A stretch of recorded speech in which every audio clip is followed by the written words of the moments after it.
Salut à tous, aujourd'hui on se retrouve pour l'épisode numéro 46 de l'After Zap Image. On va débuter donc avec la très mauvaise nouvelle lors du match de Ligue 1 entre Amiens et Lille. C'était samedi, le match a été interrompu tout simplement parce qu'il y a eu une barrière dans le parquage des supporters lillois qui s'est effondrée après le but de l'ouverture du score pour le LOSC à la 20e minute, le LOSC qui menait 1-0. Les joueurs lillois se sont bien sûr précipités vers les supporters. Ils étaient pas mal d'ailleurs de supporters lillois à avoir fait le court déplacement du côté d'Amiens et du stade de la Licorne. Et voilà, il y a eu un petit mouvement de foule, comme ça arrive souvent lorsqu'il y a des buts, les supporters descendent. Et là voilà, la barrière n'a complètement pas résisté à cet afflux de poids, parce que ça fait quand même du poids sur la barrière. Et voilà, la barrière s'est effondrée. Donc ils sont tous tombés, les supporters d'à peu près 1m50 ou 2 mètres. Il y a eu 30 blessés il me semble, donc 3 ou 4 grièvement. Donc on espère pour eux que ça va bien se passer et on leur souhaite à tous un bon rétablissement. Ensuite on voit une petite image du match du FC Barcelone hier, le Barça qui a joué, je crois c'est le premier match, moi j'avais jamais vu le Barça jouer à huis clos. Donc voilà, vous avez une image du stade du Camp Nou avec les joueurs qui entraient sur la pelouse, le stade complètement vide parce que en Catalogne, je vous en avais déjà parlé, il y a un référendum qui est en train de se dérouler. D'ailleurs il s'est déroulé hier et c'est un référendum qui était illicite parce que l'État espagnol n'avait pas autorisé la tenue de ce référendum. Ce référendum, il est tout simplement sur une question d'identité régionale, la Catalogne qui souhaite être indépendante. Donc le Barça pourrait tout simplement changer de championnat. On verra ça peut-être dans un an, le Barça qui pourrait rejoindre la Ligue 1 un petit peu à l'instar de l'AS Monaco, parce que voilà, les Catalans ont une très forte identité régionale et ils ne se sentent pas vraiment espagnols. D'ailleurs, ils rejettent un petit peu tous les pouvoirs du côté de Madrid. C'est pour ça que voilà, il y a de grosses tensions en ce moment du côté de Barcelone. Le référendum a été bien sûr gagné à près de 90% par les indépendantistes catalans. Donc on verra comment va se dérouler l'avenir pour les Barcelonais. Ensuite, on voit une statistique parce qu'il y avait quand même un match hier entre le Barça et Las Palmas, même si le match a été joué à huis clos. On voit le but de Sergio Busquets qui a marqué depuis 2014, il n'avait pas marqué sous les couleurs du Barça, Sergio Busquets. Donc voilà, enfin un but pour lui après 1036 jours sans marquer. Bon, on sait tous qu'au Barça, il y a vraiment que deux ou trois joueurs en général qui marquent. On parle de Messi, de Suarez. Donc voilà, il y a souvent eux qui marquent et après les autres, c'est un peu plus rare. Donc on voit 1036 jours, presque 3 ans d'attente pour Busquets, le milieu de terrain. Bien sûr, c'est un joueur très très important quand même du côté de l'effectif catalan. On continue donc avec la mauvaise nouvelle pour le Bayern Munich. Le Bayern Munich hier qui a été tenu en échec par le Hertha Berlin. 2 buts partout, nouvelle contre-performance pour les Munichois après la déculottée cette semaine du côté du Parc des Princes face au PSG 3-0. C'était le premier match en tant qu'entraîneur, en tant que remplaçant on va dire de Carlo Ancelotti pour Willy Sagnol. Nouvelle déconvenue de partout, le Bayern qui menait pourtant 2-0. Ils ont été rejoints en seconde période, même s'ils ont essayé de pousser, mais bon voilà, encore des points perdus. Ça fait déjà beaucoup de points perdus en Bundesliga. Le Bayern qui est déjà très très loin par rapport au Borussia Dortmund qui a continué avec une nouvelle victoire ce week-end. En plus de ça, le Bayern a perdu Franck Ribéry, sorti sur blessure, visiblement une déchirure du ligament. Et donc voilà, il sera encore absent Franck Ribéry 2 ou 3 mois pour le Bayern Munich. Donc les mauvaises nouvelles continuent vraiment à affluer du côté du Bayern Munich. Rien ne va, rien ne se passe correctement en ce moment pour le Bayern. Donc voilà, c'est déjà compliqué en Ligue des Champions, ça devient compliqué en championnat. Donc je pense qu'ils vont essayer déjà de trouver un remplaçant à Willy Sagnol dans les prochaines semaines. Ensuite, on voit que Isco est vraiment un joueur très très important pour le Real Madrid. Lors des 26 derniers buts du Real Madrid, toutes compétitions confondues, il est impliqué dans 19 buts. Donc c'est assez énorme comme ratio. C'est presque, voilà, il est dans tous les buts du Real Madrid, Isco. Vraiment un joueur déterminant, quelqu'un qui sait faire vraiment le bon décalage, le bon choix au bon moment pour le Real Madrid. 12 buts, 7 passes décisives. Hier, il a encore marqué avec le Real Madrid. Il a été aussi aidé parce que Cristiano lui a fait de bonnes passes décisives hier. Victoire du Real hier face à l'Espagnol Barcelone 2-0. On continue avec l'ancien entraîneur qui a été limogé du Bayern Munich, Carlo Ancelotti qui serait intéressé par le poste d'Arsenal. Voilà, on ne sait pas pour le moment. Arsène Wenger n'a pas souhaité prolonger avec Arsenal, lui qui est là depuis 20 ans presque avec Arsenal, Arsène Wenger. Pour le moment, il n'y a aucune prolongation. Donc Carlo Ancelotti, ça pourrait vraiment être un bon choix, je trouve, pour Arsenal. C'est quelqu'un qui apporterait vraiment un changement radical par rapport à Arsène Wenger.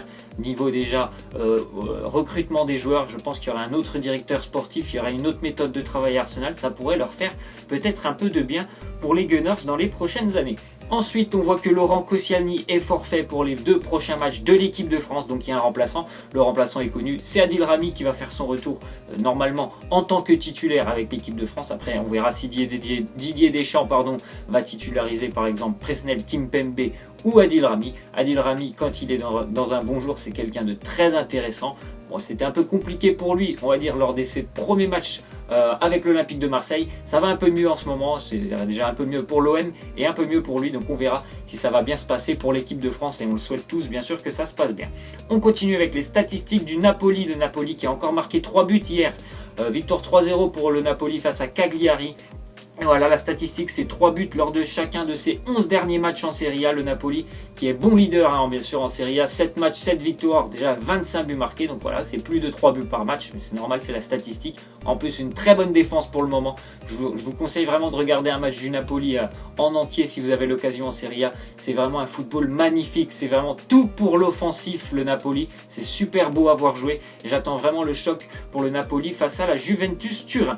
On continue donc avec un joueur du Real Madrid, Carvajal. Il souffre d'une infection du péricarde, c'est-à-dire qu'il a un petit problème cardiaque et normalement il va devoir être éloigné des terrains parce qu'il ne faut absolument aucune activité physique et sportive. Donc Daniel Carvajal, voilà, il va être éloigné normalement en à peu près 2 ou 3 mois aussi des terrains pour essayer de soigner tout ça et de faire son retour. On lui souhaite bien sûr bon courage à Carvajal. Ensuite, on voit les statistiques de Cristiano Ronaldo et Harry Kane. C'était lorsqu'ils évoluaient en première ligue. Donc Cristiano, c'est déjà il y a quelques années. Harry Kane, lui, est toujours en première ligue avec Tottenham. Il continue d'ailleurs vraiment de marquer. Il a encore marqué lors de la victoire de Tottenham à Huddersfield ce week-end. 196 matchs pour l'un, 84 buts. Et l'autre, 123 matchs, 84 buts. Donc voilà, il y a presque 60 matchs d'écart et ils ont pourtant le même nombre de buts. Après, on va dire que Harry Kane, c'est maintenant un joueur beaucoup plus confirmé, alors que Cristiano à Manchester, c'était vraiment un très jeune joueur. Il apprenait un petit peu, mais c'était déjà énorme ce qu'il faisait. Donc voilà, il y avait un joueur confirmé et plutôt un qui venait vraiment d'arriver au top niveau. Donc voilà, il y a quand même de très bonnes stats pour les deux attaquants. Ensuite, on voit que Gervais Martel, le président emblématique du Racing Club de Lens, il va quitter la présidence du club lensois. Il était là depuis 1988, Gervais Martel, donc presque 30 ans à la présidence du Racing Club de Lens. Il va laisser sa place à un nouveau président, le Racing qui s'est imposé vendredi 2-0 en championnat. Donc c'est un bon point pour eux parce qu'ils sont toujours englués dans la zone rouge de cette Ligue 2. J'espère pour eux qu'ils vont pouvoir s'en sortir et aller chercher le maintien, parce que si le club tombe en national, ça va vraiment être très triste pour le football français. On continue avec le résultat de l'OM hier. L'OM s'impose à Nice 4-2. Match assez spectaculaire, assez fou de la part de l'Olympique de Marseille. Bien aidé, je trouve, par les erreurs défensives des Niçois. Bon, Marseille, franchement, c'est soit blanc, soit noir. Donc pour le moment, c'est très bien pour eux. Ils ont récolté cette 3e place hier. Ils ont pris 3 points énormes.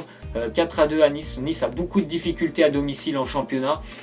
Et Marseille, en plus de ça, ils ont montré vraiment de bonnes choses. Niveau caractère, déjà, ils étaient menés 2-0 au bout d'un quart d'heure. Ils ont su réagir. Un bon match aussi de Ocampos. Très gros match. Grosse performance de Steve Mandanda qui a sorti aussi un penalty. Donc voilà, belle victoire pour l'OM hier. On continue donc avec le 2-2 de la Juventus Turin hier face à l'Atalanta Bergame. Donc voilà, les Turinois qui laissent un petit peu de terrain au Napoli, la Juve qui menait pourtant 2-0 du côté de l'Atalanta, mais ils ont encore une fois été gênés comme l'année dernière par cette équipe de l'Atalanta qui fait un bon début de saison.